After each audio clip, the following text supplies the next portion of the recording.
PowerPoint. Although transferring Yeah, I understand. to U of A to Columbia and Sprint. Very quick turnaround. Right. I figured if I knew some sort of a cheat code to Ivy League. What's that? No. I know when you're I ate my bread already. I ate my main dish already. That's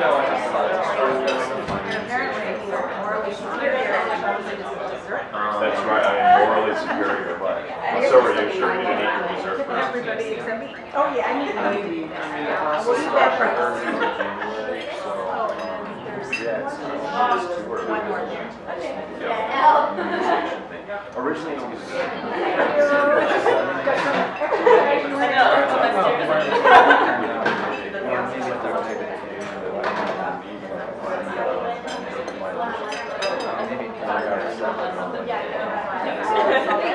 need to rethink everything, you know? What did you do?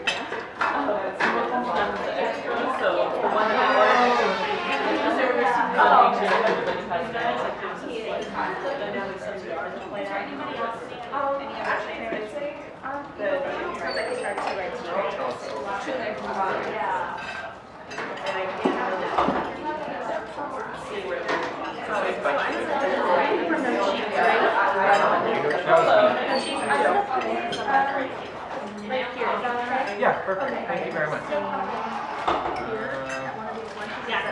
Email used to be the community director. Oh,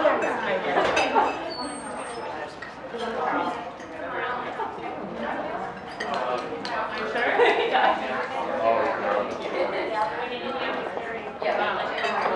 So we'll talk She about wants it. to trade. Looking at yours, it was Yeah, we can swap it out. Free stuff. Yeah. Always like they do other kinds of live networks. to take a max.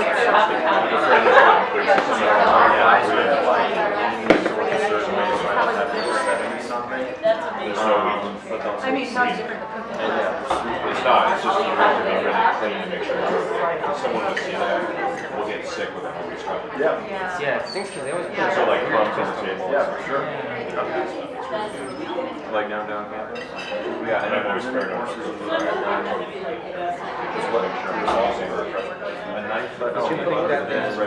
Yeah, you wanted to say something like this. I think it was, you know, because it's a lot cheaper. And you're at the level where you're still going to transfer, you know, so you're taking out the courses and still get that done.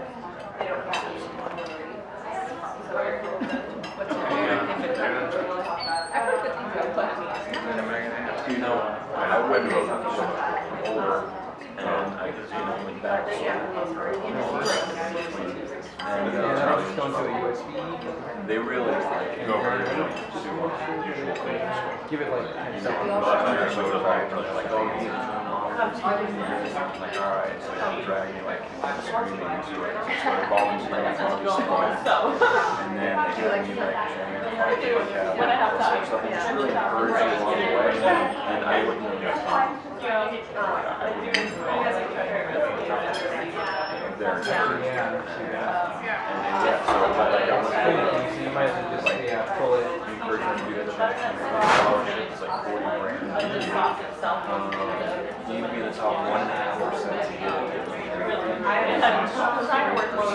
Just it's like I wouldn't be gone. So they are. They're very and it's good one-on-one one-on-one just to see. So it sets you up. Like meeting somebody like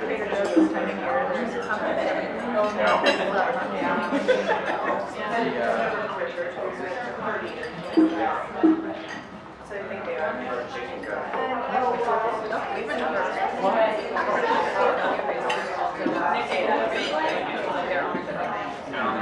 Obviously, like, that's great. Not that much. Yeah. The class until Yeah. 7 or 7:30. I think at that level, when you're kind of like unsure about where you stand, you know, and it kind of seems like a little sold to the university. As well, like understanding advice. But yeah, very well. So I would propose to those answers that cooking is mandated so that the kids freeze your soul to be more efficient. Oh yeah. Meal prep and just put like all your dinners on the fridge. So you do it for me one No, it's not bad at all. It is very It just depends on the student, because some people are like, oh, I don't want to go there.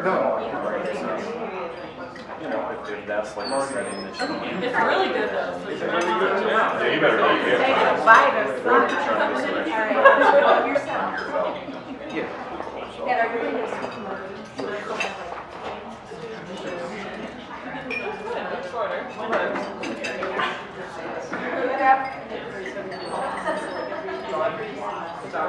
Good afternoon, everyone. You hearing me? Can you hear me in the back? So the microphone is working back there? Okay, thank you, Caleb. All right, so my name is Carla Walter. I'm the Assistant Dean in the Honors College, and it's my pleasure to welcome you here today to the third of our Smart Talks for the fall semester of 2017. How many of you are here at a Smart Talk for the very first time? Excellent, welcome, bravo, we're glad you're here. And also glad that the rest of you are here too. We do the Smart Talk series as an opportunity to bring together people who are part of the honors community, sometimes faculty and staff, honors students, friends of the Honors College, to have an opportunity to think about important ideas. And we ask speakers from across campus to share those ideas with us. This year, the way we have structured the Smart Talk series is around our common reading. How many of you are first-year students? Raise your hand. Okay, so Sebastian, you're not a first-year student. Anyway, so first-year students, you should have received your common reading. Anybody shout out what the common reading is this year? Just Mercy. All right. A book called Just Mercy. And were any of you present for the honors induction ceremony for first-year students? Okay, great. So some of you had a chance to hear from a man we invited to campus who is discussed a little bit in the book Just Mercy, a man named Anthony Ray Hinton, who spent 30 years on death row, and the author of Just Mercy and his organization helped to exonerate him a few years ago. So the themes that we've really been grappling with this year have to do with those concepts of what is justice in this society, what does mercy look like. So the speakers we've had this semester have been sharing the work that they do, some of it work right on campus, some of it taking them off campus that has to do with those themes.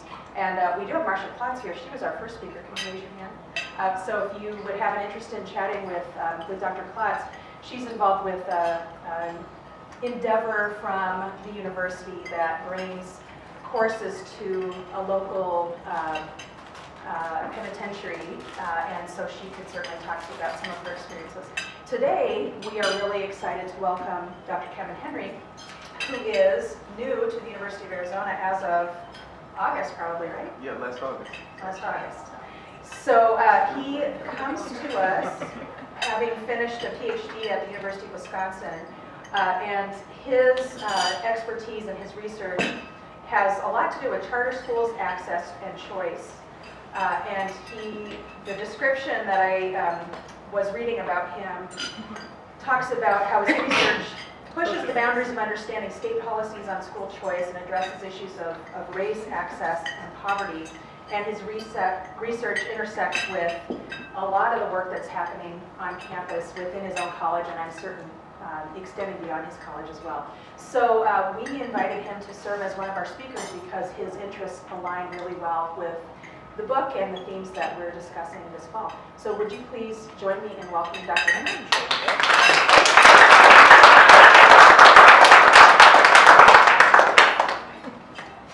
Alrighty, thank you all so much for having me. Hopefully, it looks like the lunch is good. All I hear are like lemon flats and stuff. Oh, here we go. So I'm really excited about the work that you all have been doing in Honors College, particularly on the work, this book is bringing to us and the conversations that we can have about justice and criminality and what freedom might look like in a world where most of our youth who are of color in schools particularly find themselves celled in classrooms, right? About cells themselves. So the title of my talk today is Eliminating the School-to-Prison Pipeline, Discipline Disparities, Educational Enclosures, and Restorative Justice. And so one of my favorite lines from this book, from Britney's book, is we are all implicated when we allow other people to be mistreated. An absence of compassion can corrupt the decency of a community, a state, a nation. Fear and anger can make us vindictive and abusive, unjust and unfair, until we all suffer from the absence of mercy and we condemn ourselves as much as we victimize others. The closer we get to mass incarceration and extreme levels of punishment, the more I believe it is necessary to recognize that we all need mercy. We all need justice, and perhaps we all need some measure of unmerited grace. And so when I think about what happens, I'm an educational researcher, and in many ways, I was not interested in the school-to-prison pipeline.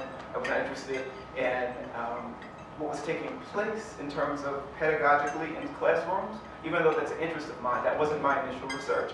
And I moved to New Orleans, well, I'm from New Orleans, but I moved back there in 2014 to do some data collection on the charter authorization process, which is this quirky process which determines whether or not a charter school can be approved and who gets approved and all this other funny policy stuff, right? But as I was interviewing the participants in my study, what I kept hearing from parents and teachers and community members was that there was a huge discipline disparity taking place in New Orleans. Suspension and expulsion rates were astronomical, and students essentially were suffering and being pushed out of classrooms and schools, right? And remind you, this is right after Hurricane Katrina. I'll talk more about this as I go later into the talk, but I just want to start with a chronicle of the unsafe child. So I'm not a fiction writer, so perhaps I shouldn't have done this, but I do identify with this idea in critical race theory that you can use narrative and stories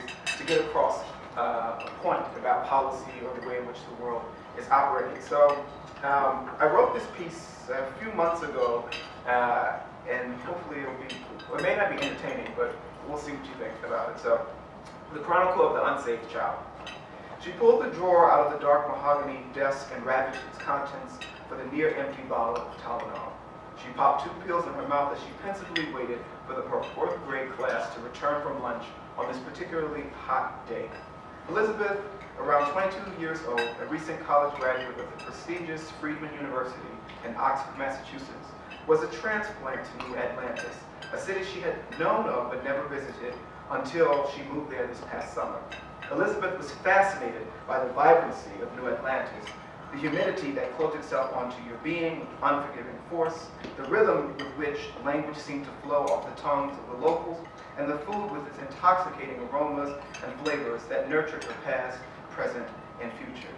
Left Elizabeth in total love with New Atlantis, and she was certain this was her new home. Elizabeth often spends her lunch period when she's not on duty thinking about how it is that she ended up as an elementary school teacher in New Atlantis at an urban school, teaching Black and now an increasing number of brown students. She always thought she'd be an advertising executive, and in truth, after she is finished with her 2nd year of teaching, she intends to apply to an MBA program at her alma mater and then return to New Atlantis to enter the business sector. Elizabeth knew she always loved children, and so that most certainly was one of the reasons she decided to teach. But also as a leader of the College Democrats, she knew that there were at-risk students, Black kids in New Atlantis who desperately needed her. She remembers the images that flooded across her television of the devastation of a city that was ravaged by the breaches of the levee and the subsequent flooding. Elizabeth felt sorry for those people. And 2 years later, during her senior year of college, she would finally be given a chance to make a difference in the lives of those children. The bell rings, indicating lunch was over, with the boisterousness of 1,000 trumpets. Elizabeth quickly lifted her head, hoping it was a dream, but knowing it wasn't. Walked to meet her students in the cafeteria. She approached their table, The laughter and smiles of the children quickly dissipated. "Stand up," Elizabeth sternly said. "Let's go. We have work to do." The light of the children's eyes dimmed with every step Elizabeth took nearer. They had so become familiar with the harsh and cavalierness of Elizabeth and the way she treated them that demands such as these were no longer painful. Pain was supplanted by numbness.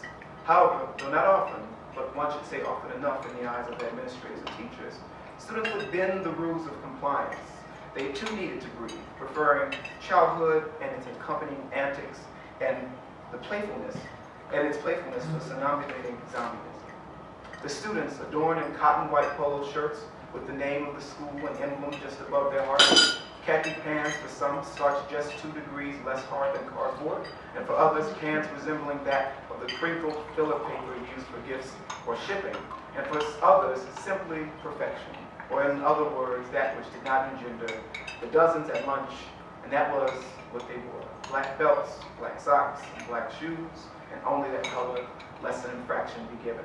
These students walked in a single file line.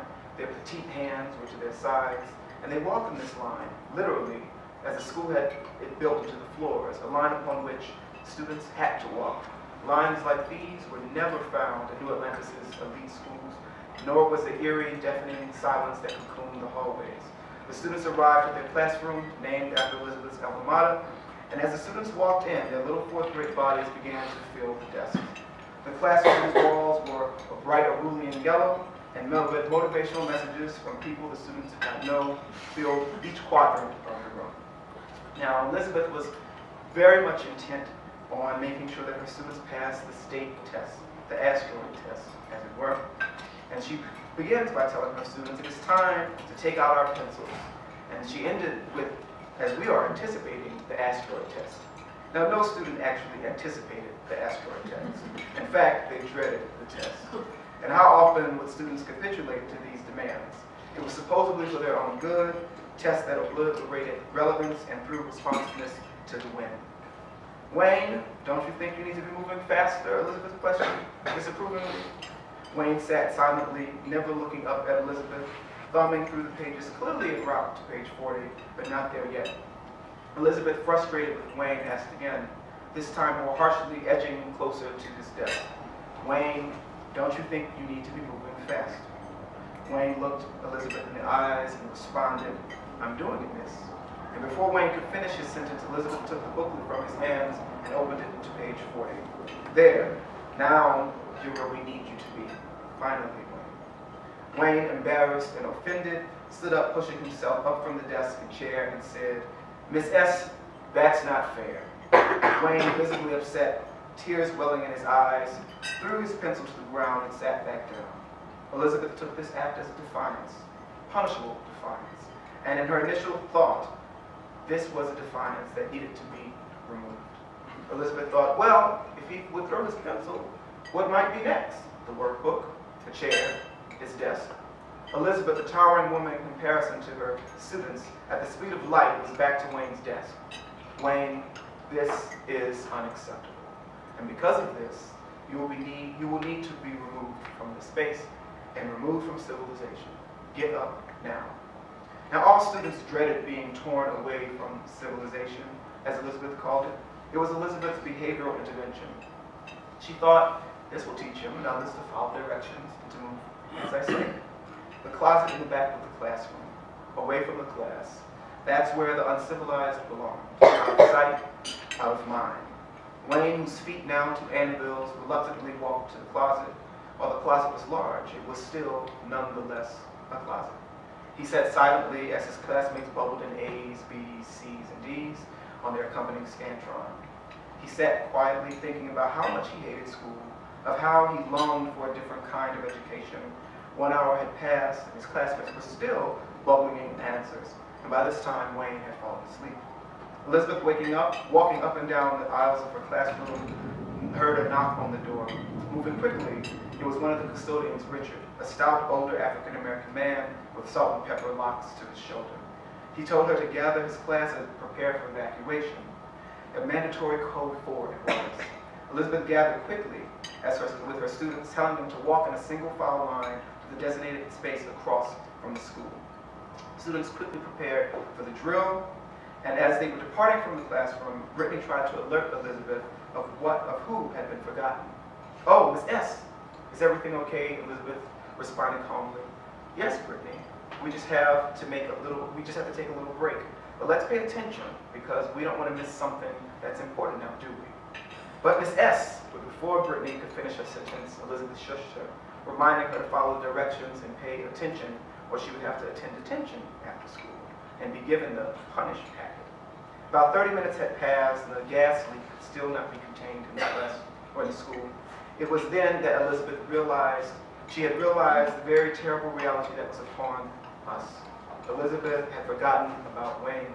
She had forgotten he was stowed away, being civilized by being removed from civilization. Elizabeth ran past everyone screaming and pointing towards the stately school. "He's in there, he's in there, he's in there." Thoughts of Wayne flooded her mind. She inaudibly uttered a version of, "What have I done? Oh my God, what have I done?" Tears streaming from her eyes, rolling down her face. She, her assistant principal, and firefighters entered her classroom, but by then it was too late, much too late. As Wayne was no longer with us, suffocated by that which could no longer be seen. So I start off with this pretty sobering tale about Wayne. And as some of you may know, you may get to know if you take my class in critical race theory in the future, what we attempt to do is use storytelling and narratives and allegory and the unapologetic use of creativity to try to provide a context for understanding our society. And even though in many ways the story that I outlined with Wayne is a bit histrionic and perhaps even over the top with his resulting death, what I want us to think about is how this hyperbole, the symbolism, is used to illustrate the ways in which the futures of our youth are often easily imprisoned, enslaved, and locked away by those that may be fixated on power and those that may not necessarily understand what power over particular bodies may mean. And this, unfortunately, is a reality for many students of color, particularly African Americans in the United States.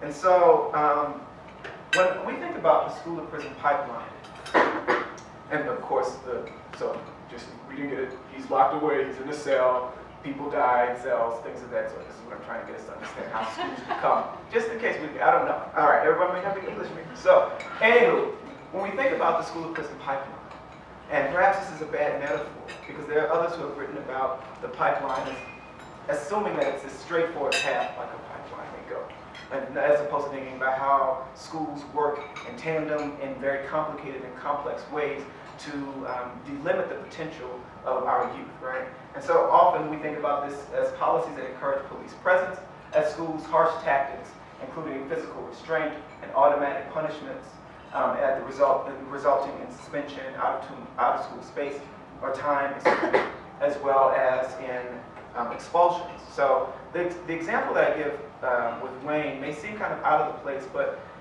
just recently, perhaps a few months ago, a school in Baton Rouge, Louisiana, actually locked a student. And the principal has subsequently been suspended from that school for doing so. But the idea that I came up with this fanciful story, and I would never imagine that things like this would actually take place. We know that we're seeing in schools children literally being locked and chained to chairs, right, as a behavior modification approach, right? And we know that this would not happen in schools that serve the affluent. So let's just look at discipline disparities.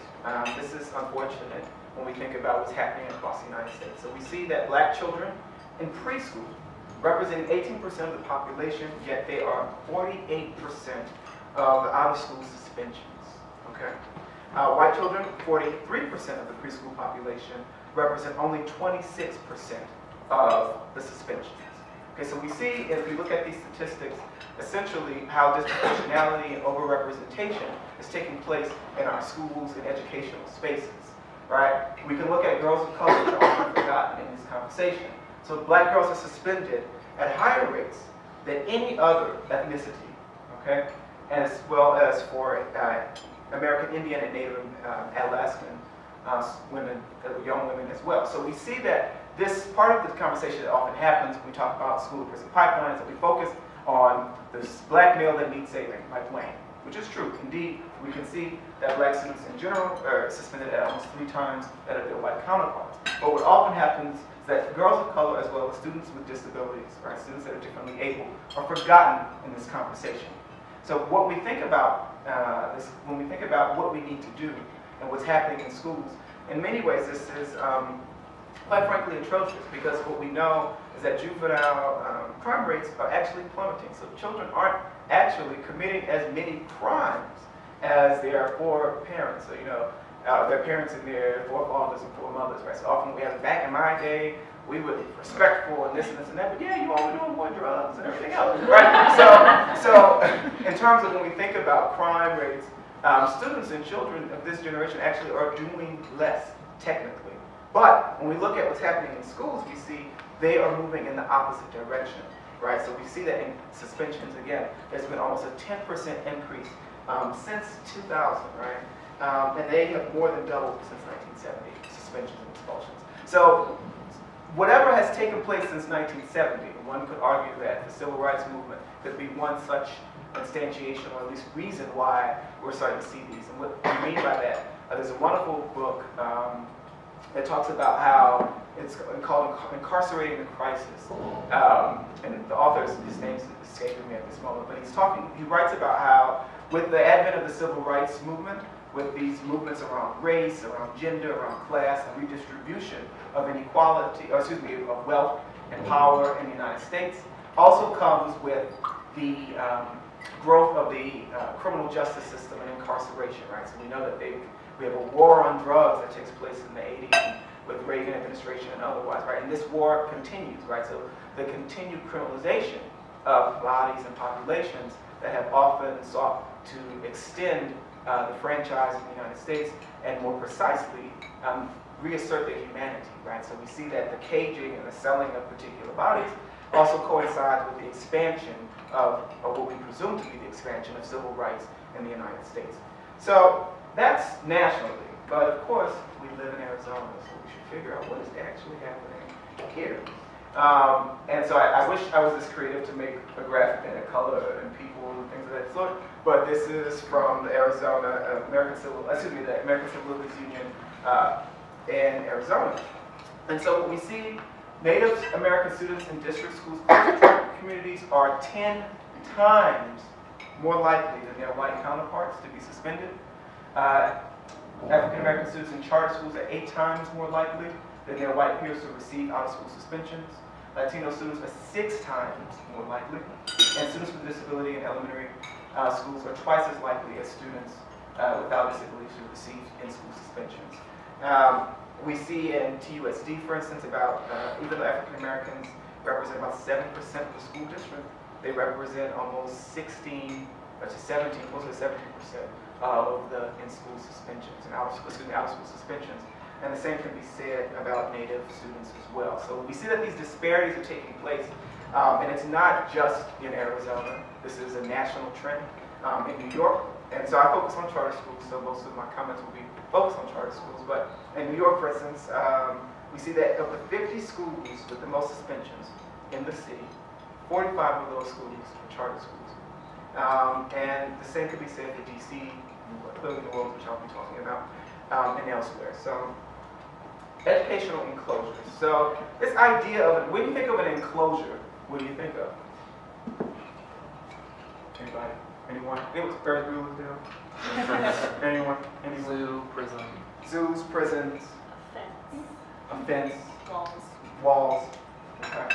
So when I think about this, and I would agree, when I think about this idea of the enclosure, this is really informed by Damien Sojourner's work, who uses this notion of educational enclosures, and to capture the ways in which schools far often become sites that concretize student of color suffering and become locations that crystallize, in many ways, anti-black regard in schools. And so Sojourner says that enclosures are embodiments that are attentive to the removal, withdrawal, and denial of service and programs that are key to the stability and long-term well-being of community. So when we think about schools, we often want them to be these spaces that are inviting and welcoming. Students learn particular skills, have particular forms of knowledge that they can use that will then translate into helping the larger national and political economy, or more specifically helping their communities. But what happens when we remove and extract students from that idealized, perhaps, dream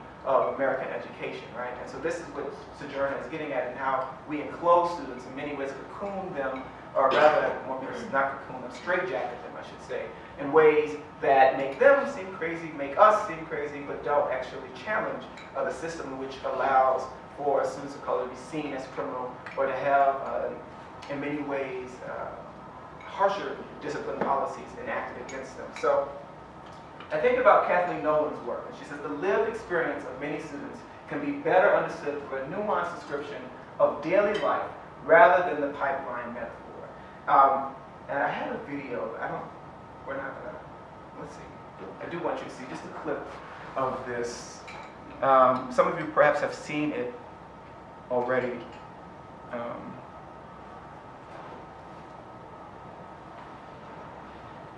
That violent classroom confrontation. So I'm not tech savvy, like I'm a millennial who's low tech, which is terrible.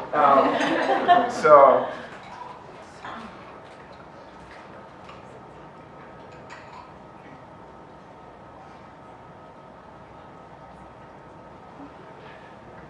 yes, all right.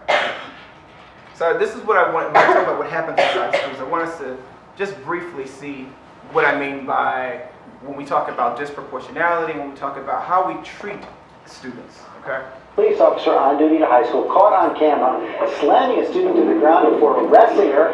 This video has sparked outrage and an investigation. ABC's Lindsay Davis here with the story. Good morning, Lindsay. Good morning, George. It all started when a Spring Valley High School teacher told the student to leave the classroom. She refused. That's when the deputy gets called in and things quickly escalate. Students we've talked to say he has a history of aggression. Some reportedly even call him Officer Slam. Okay. So this is what's happening in our schools, right? And the idea that we can just literally pull students out in such a way, with such violence, right, has to be questioned. So when we talk about these notions of mercy, when we talk about care, what does that look like? And what does that mean, particularly for students of color who have a history of being marginalized and in many ways disaffected by an institution that has historically tried to exclude themselves? We can return. So life in schools. So I want to give you a brief talk about what happened in New Orleans. So just some context for New Orleans. I was a senior when Hurricane Katrina was my context, so why New Orleans is always important to me, other than it being my home. I was a senior during Hurricane Katrina. I had to relocate to Houston and returned later in the spring semester of 2006 to attend what was then became a charter school. But just some kind of the policy background that shapes Katrina, or more precisely the chartering of New Orleans, and essentially the shift in discipline policies in the city. So we have a few things that take place, right? The first thing that happens is this wonderful federal intervention. So we know at the time, President was George Bush, and at the time Margaret Spellings was the then Secretary of Education. So in order to create charter schools, and are we all familiar with the idea of a charter school? Or at least know, I've heard of the term. We can talk about that later if you have questions, or you can take my place, right? Put in these little plugs, and when I can't, the honors college, these students are foreign. Okay, so anyway. So we have intervention from federal funds, which provides almost $25 million for the growth of charter schools specifically to New Orleans. So in order to the traditional carrot and the stick argument when it comes to policy. In other words, I will give you this money, but you have to do it this way if you want to reopen your schools, if you want to do whatever. So we have almost $25 million that goes to New Orleans specifically for the rebuilding of schools, but stick or carrot has to be charter schools, right? So we have that. Then we have something called Executive Orders 58 and 79, which is then done by then Governor Kathleen Babineau Blanco. These executive orders essentially suspend democratic participation in the creation of charter schools. So in order to create a charter school in New Orleans, you essentially had to have a group of parents, or not New Orleans, but the state, you had to have a group of parents and teachers to vote on whether or not a charter school could be approved, whether or not a school can be taken over as a charter. So this then eliminates democratic participation, particularly because we have students, particularly in a place like New Orleans, which is predominantly African American, which seems to be a voting rights issue, but I'm no lawyer, but okay. All right, then we also have the termination of black teachers, okay? So this is the largest displacement of black teachers. About 7,500 African American teachers were fired after Hurricane Katrina. And this is, again, the largest displacement of black teachers since Brown versus Board of Education in 1954. And lastly, we have Act 35. And so essentially what Act 35 does in Louisiana is change what the rubric or measure is to determine what is a failing school. So in order to be constituted as failing, pre-Katrina, you had to meet a threshold of 57.8 or something like that, right? That was the threshold for success, I should say. Okay, so 57.8. Then after Hurricane Katrina, the threshold goes up in order to be constituted as a successful school to almost 90. Okay, so you have to now score 87.5 on the matrix that is used to be considered a successful school. So this is almost a 30-point jump, okay? But this jump allows for more schools to be created as charter schools, right? So this is all happening following Katrina. And with the displacement, I should say, of black teachers, this also then means that we have to hire new people. And so the new people that are then hired are often people around your age, and perhaps, well, not my age any longer, but folks that are affiliated with alternative certification programs such as Teach for America and Teach Nova. So these groups then come in, and now they are the mainstream teachers that are in these classrooms, and then we start to see a skyrocketing of suspension and expulsion in New Orleans post-Katrina. Now this also would seem to be problematic given that many of the students had just experienced what could be considered one of the most life-altering events in their lives.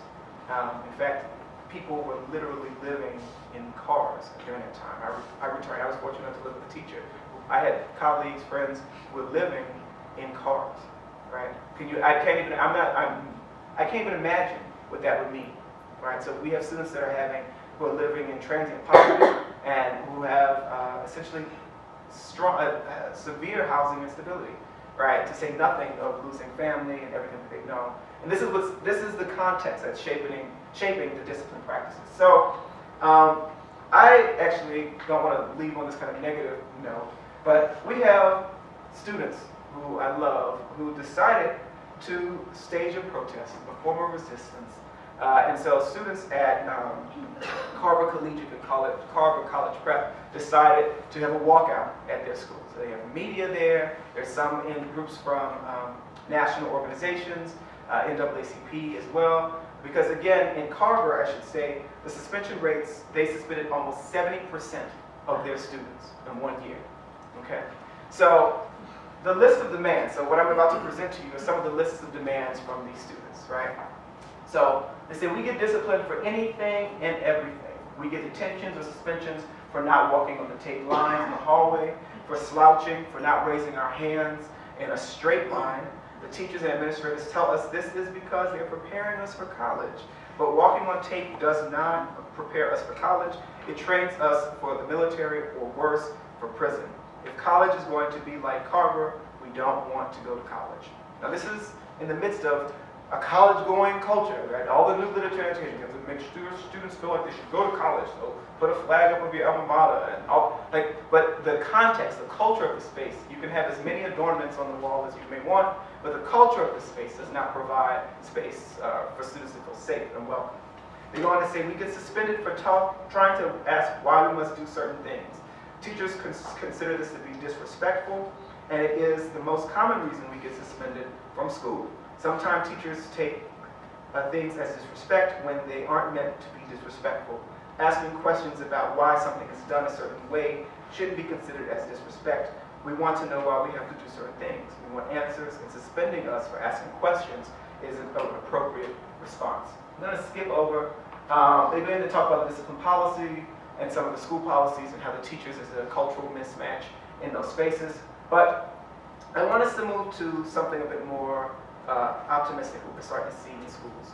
or at least what I would offer us as perhaps not a solution, but an intervention in our classrooms and our classroom spaces. And that is the idea of restorative justice. And so restorative justice is ultimately concerned with repairing harm. Restoration is part of its name, right?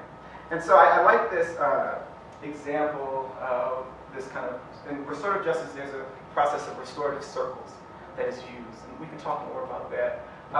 But this is an image from it's called an Asandi circle. And essentially, what takes place in the circle is that people have to name and list forms of being, life, entities, etc., that are connected to the nation of the circle.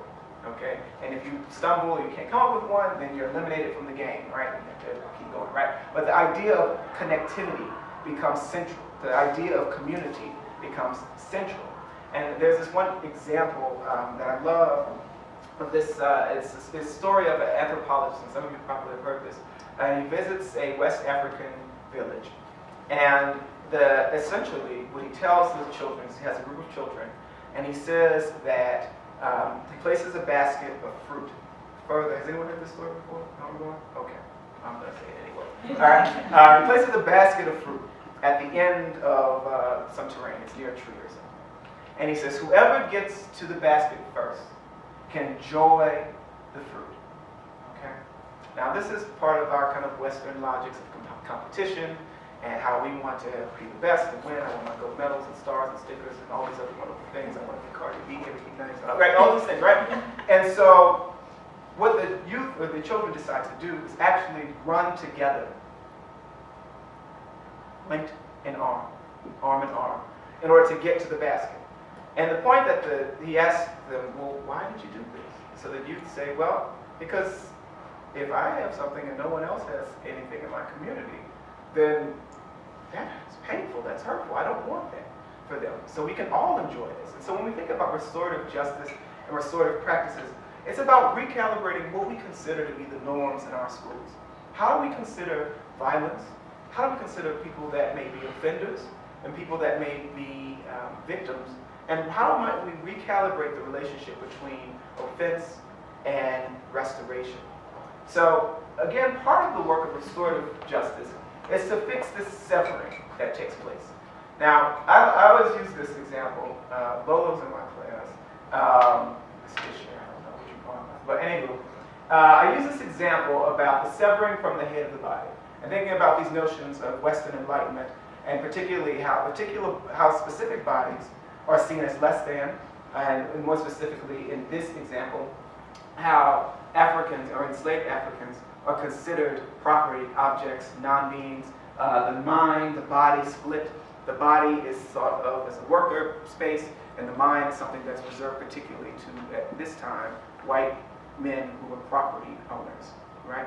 So we see this also, we can think of this also with gender. This is some of the reasons why women weren't allowed in colleges, because women menstruated, and therefore blood left from the brain. These are the logic. I don't agree with them, but I'm just saying, these are the logics of the Enlightenment. Right, so this mind-body split.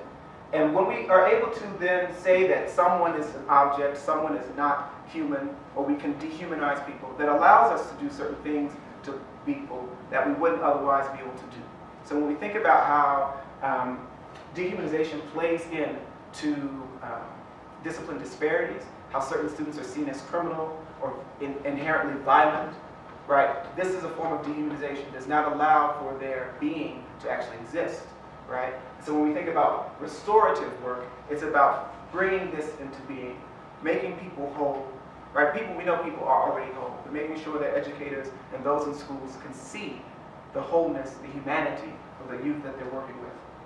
So I like these two quotes. Howard Zinn is one of the major kind of theorists and writers in restorative justice. He says, crime is a violation of people and relationships. It creates obligations to make things right. Justice involves the victim, the offender, and the community, and a search for solutions which promote repair, reconciliation, and assurance.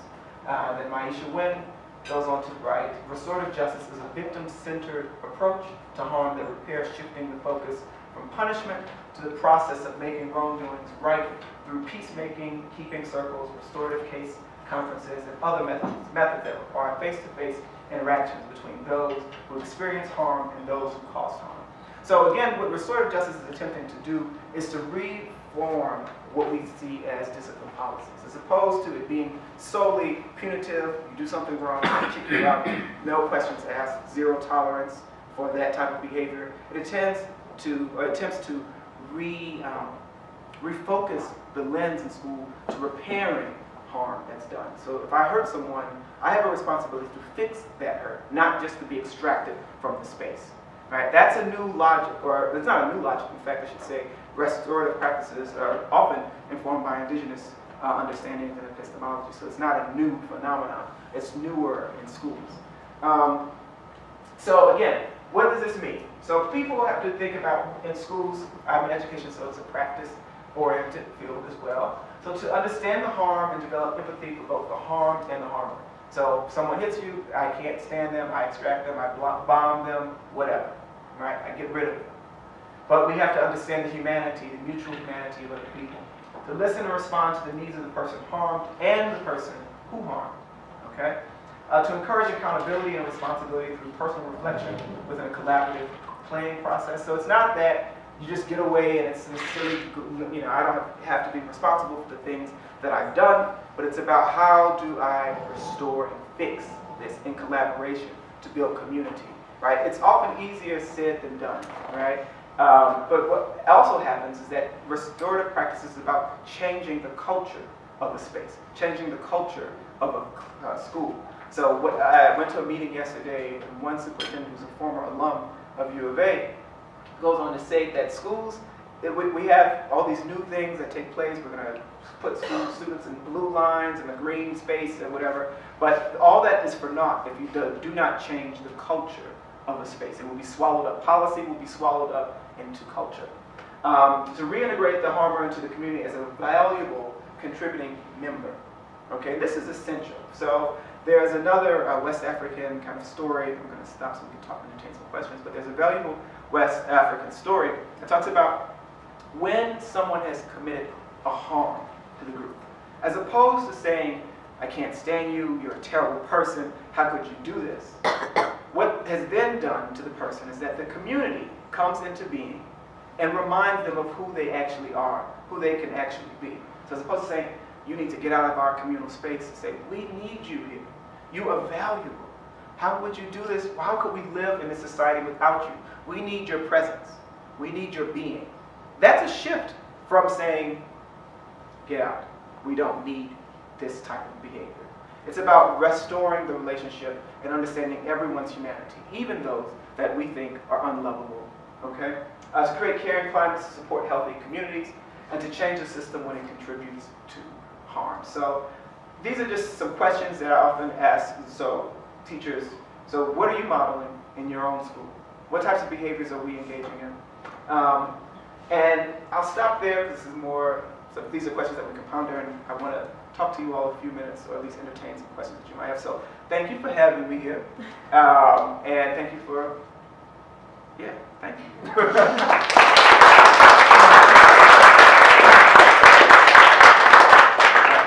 So, questions, thoughts, comments?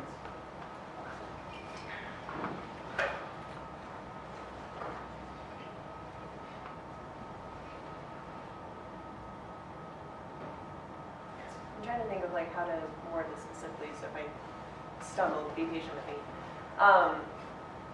But how would you say that the school-to-prison pipeline is different? Because at least I think a lot of people think of the prison population as an absence of education and not of the presence of it. So would you say that in and of itself is something that needs to be addressed, of like understanding that education does actually contribute to it and not just the lack of education? Yeah. So I think when we consider prison, so yes, there are studies that illustrate that those that have less education end up going into the prison industrial complex. And I'm using that term specifically to think about how, if you think of the example that is essentially that informs all of Just Mercy, right? Which is I can't remember the guy's name, but who's wrongfully accused because he's essentially having an affair with a white woman, right? Which goes back and harkens back to kind of this anti-lynching campaign that Ida B. Wells was engaged in. So this conjugal union between the races. But to my point is, yes, there is something to be said about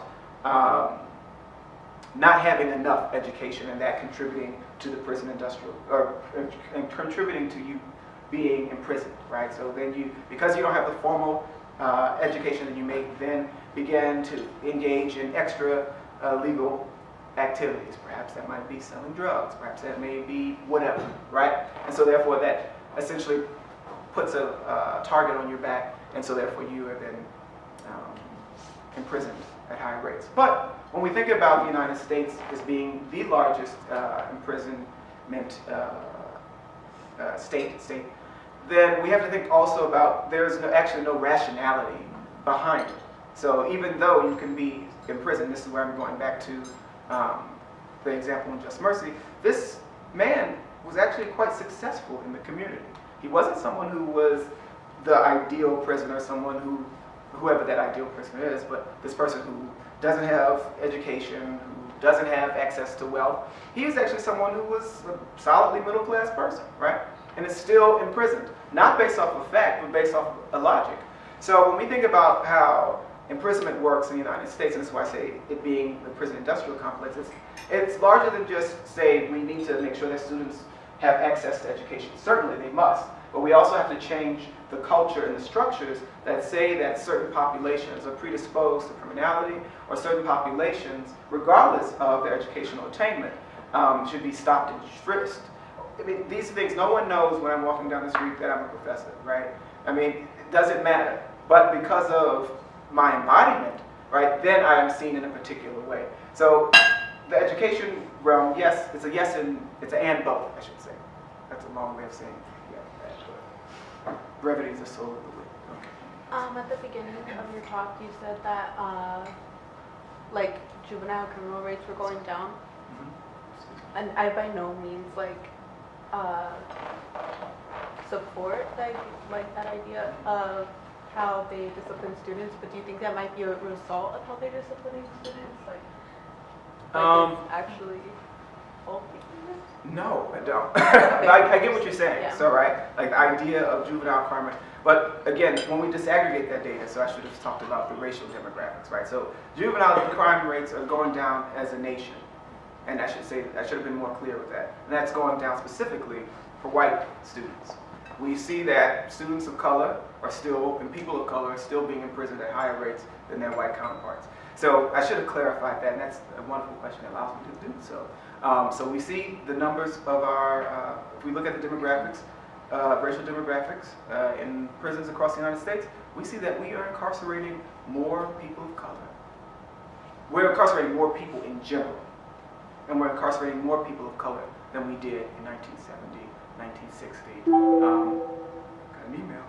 So yes, so I wouldn't say that it is connected to. I wouldn't say that higher rates of suspension and expulsion in schools actually decrease and I'm having a hard time with language today. Actually decrease prison enrollment or prison populations. I mean, I think that actually connects well with the question. I don't know your name. Kat. That Kat asked, right? So this is why it's an and both, right? So we also know that students that are pushed out of schools also then begin to engage in criminal activity and behavior. So then it makes them more likely to go to prison. So earlier you mentioned that I think around 70 teachers were displaced post-Katrina. 75. Black teachers were displaced and fired. So one, that's already upsetting, but I'm curious if you know or if there's been research done as to what happened with those teachers after or how they sought justice. Yeah. So that's a great question. There isn't, unfortunately, unfortunately there isn't much research. Fortunately for me as a researcher, I get to do that, right? So that's, in fact, I was talking to Gary, who's our department chair, about doing some type of longitudinal study to look at what has happened to these teachers, because we don't actually know. Some of them did enter the system. Most of them went to look for education, or went to look for work elsewhere. But in terms of a legal mechanism, they attempted to sue the state. And that lawsuit was ultimately unsuccessful. So they had no first right of recall to return to their work. Even though had the hurricane not happened, they would have been still employed. Yes?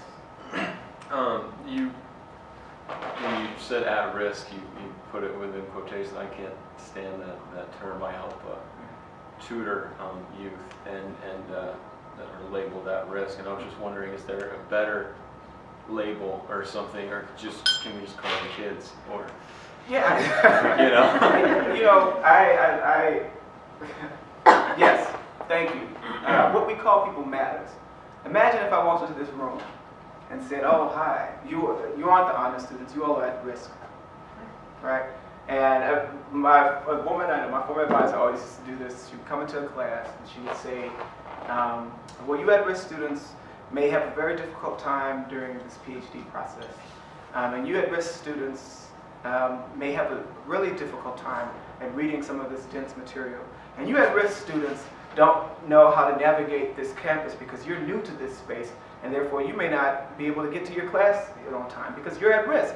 And eventually she would go on and on and on about calling these students at risk. And eventually one grad student said, "Well, I'm not at risk, I'm in a PhD program. Like, why do you think I'm at risk, right?" But the idea of what we call students, right? If we imagine from day one, literally from some person's womb to the tomb, right? Womb to the grave.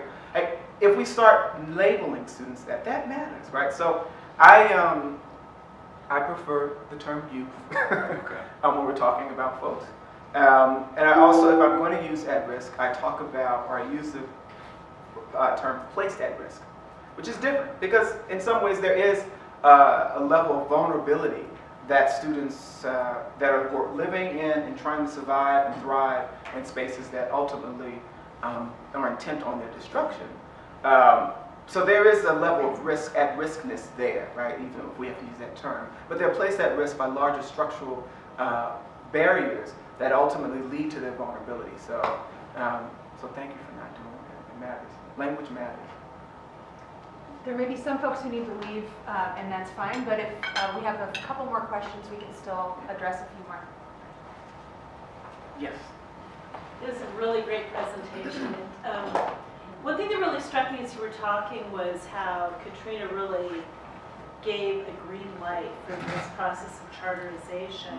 I'm curious whether your own research focuses exclusively on Katrina, or whether you look at other more deliberate attempts to replace public schools with charter schools. We were talking about, I was in Chicago 4 years ago, and I went to an African-American neighborhood there where they had just closed down virtually all of the public schools. And I was talking to all of these teachers who had just lost their jobs. And they didn't know what was coming, but I suspect it was very similar to what you found here. Yeah. So I'm a newer scholar, so most of my work is focused on Katrina and thinking about the politics of disaster. And how I think about Naomi Klein, who talks about disaster capitalism, right? So how in spaces of disaster, we are able to then open up a new avenue, new markets, and all these other things like that, right? So I've been thinking about Milton Friedman. He goes on to say, Milton Friedman is this economist who is essentially the architect of what this fancy term people use called neoliberalism. And essentially neoliberalism is, Lolo's in my class, and so Lolo has to go through an entire semester of reading stuff, but here's the short and skinny, right? Neoliberalism essentially assumes or presumes that the market or market principles, so business principles, are better than notions of form of democracy, essentially, and that profit accumulation is the ultimate goal of every individual, every institution, every space. Like that's it. Well, it's more than that, but that's it for what I'm going to say. But to your point, or to your question, so Chicago actually is New Orleans is last on the list. Well, not last on the list, but it was the most recent instantiation. But I would say that if we look at the history of New Orleans, it wasn't the disaster wasn't. The disaster provided foil, provided a space for the articulation of neoliberal or market approaches. But ultimately, they had been attempting to do this. I didn't talk about this larger in the history or the context, but folks were attempting to open up and start a voucher program 4 years before the storm happened, right? So there were certainly desires by those that were on the right in the legislature to refashion and restructure public education. But also what's really interesting is you mentioned Chicago. So I did write a piece on Chicago, Philadelphia, and New Orleans that looks at the restructuring of each of those locales. And more precisely, there's one common connection, or one common core. But one common connection, and that common connection happens to be Paul Vallis, who was superintendent of Philadelphia Public Schools, which also has one of the largest numbers of charter schools, as well as Chicago Public Schools, which also is now being essentially charterized. New Orleans was able to use Hurricane Katrina as a way to essentially restrip the entire district, but the Milton Friedman quote that I wanted to use was that he goes on to say, only by disaster, real or perceived, is there actual change. And so in places like Chicago and Philly, as well as Detroit and DC, the perceptual realities may have been what allow for the onslaught of a disastrous hurricane, or disastrous charter schools to come into those spaces. So I still think that the link is the disaster, right? To say that this school is irreparable, these teachers. So what's interesting in Chicago, the same language that is used, it's literally the same game plan. And I mean, it shifts and changes based on context, but the logic becomes the same across each of the space. You say, so Atlanta, for instance, is attempting, or was attempting to charter, or have a growth of charter schools. So they use literally the same game plan as New Orleans, right? To say that the teachers were failing, that the school system was in ruin, and we needed something that was going to essentially make things better. And by doing so, we're going to create a recovery school district which takes over failing schools and then turn those schools into charter schools, right? Same thing was happening in Chicago with Vallis and eventually Arne Duncan. And so, yeah, New Orleans is a special case in the sense that we have the largest per capita. I want to say we are now, no, excuse me, we're not the largest per capita. We have about 94% now charter of our district. So it's almost an entirely charter school district. And I can't even use district because we don't have a school district. We have portfolios. So it's not really a district type of TUSD type of thing. We have these little mini districts. So all this to say, New Orleans is the black swan, but it still helps us understand swans and other swans of Chicago, okay, and elsewhere. Time for one more question? Yes. Where do you find hope? In people. Those the youth, right? So I find hope in people that want to say no, hell no, right? Like there is, don't be offended. But in my CRT class, we read this article by this law professor named Derek Bell, and he tells a story about in Mississippi in the 1960s. He is a civil rights lawyer for NAACP, and he's doing all type of field work and investigation. And in Mississippi, in 1960, there's this one in the small town, this black lady, who was just resisting like hell, right? She is just going back and forth, trying to fight the system. And he asks her, well, why are you doing this? This doesn't, you are in Mississippi. You are one of the very few. Why do you do it? And I always forget this woman's name, which is terrible. But her response to Derek Bell is, I live to harass white people, right? and that response, this idea of even if it seems bleak, even if the larger structure seems as if we are just going uphill, we're like Sisyphus, we're just trying to roll this boulder only for it to fall back, right? That idea of still continuing in the midst of all that is what gives me hope, to continue to do the fight, even if we don't see the tangible gains almost instantaneously.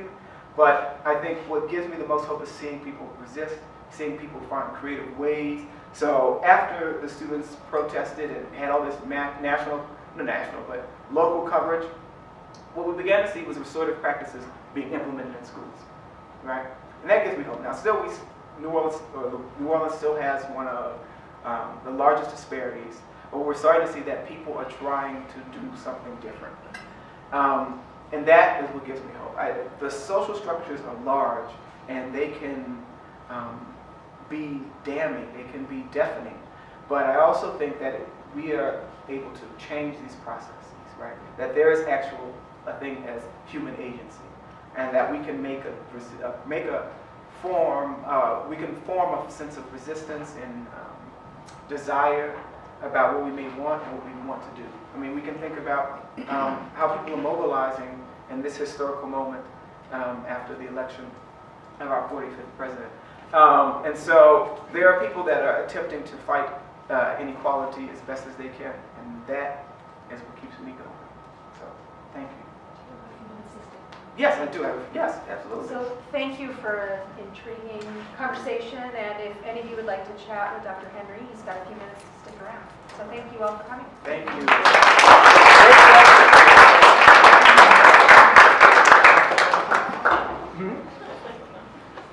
Oh, yeah.